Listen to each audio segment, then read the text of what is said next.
Hello, I'd like to talk about my fourth and final pillar today, and that final pillar is hope.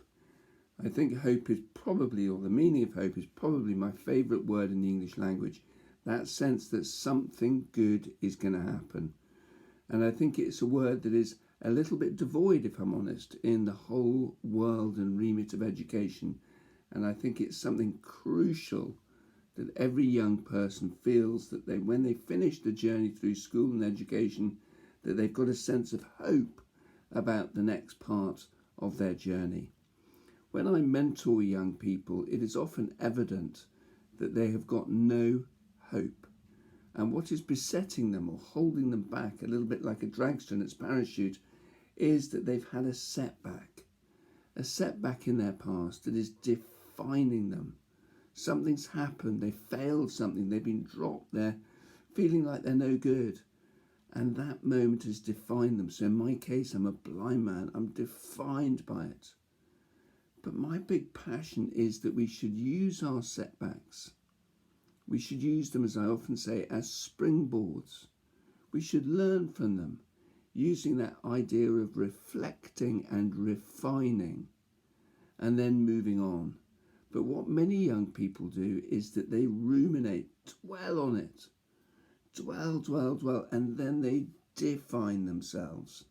And I think there's a big difference from using our setbacks as learning opportunities where we refine, as opposed to besetting things that define us. And when we've refined ourselves, we've reflected on them, we move on to that final place. And that final place is, I always ask a young person, what would you one day truly love to do? And I think this is a case of sometimes looking back to pillar 3. Where are you intelligent? What are you made for? What is your purpose?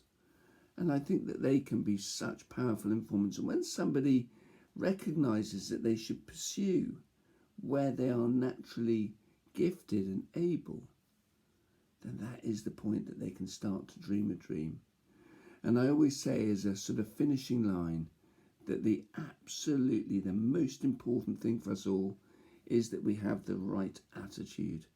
We're not exam robots. We don't just need those 3 letters on a little piece of paper that define our future.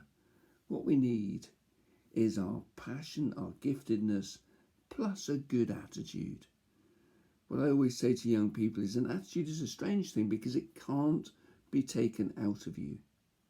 I think a great place to start is encouraging our young people to be thankful.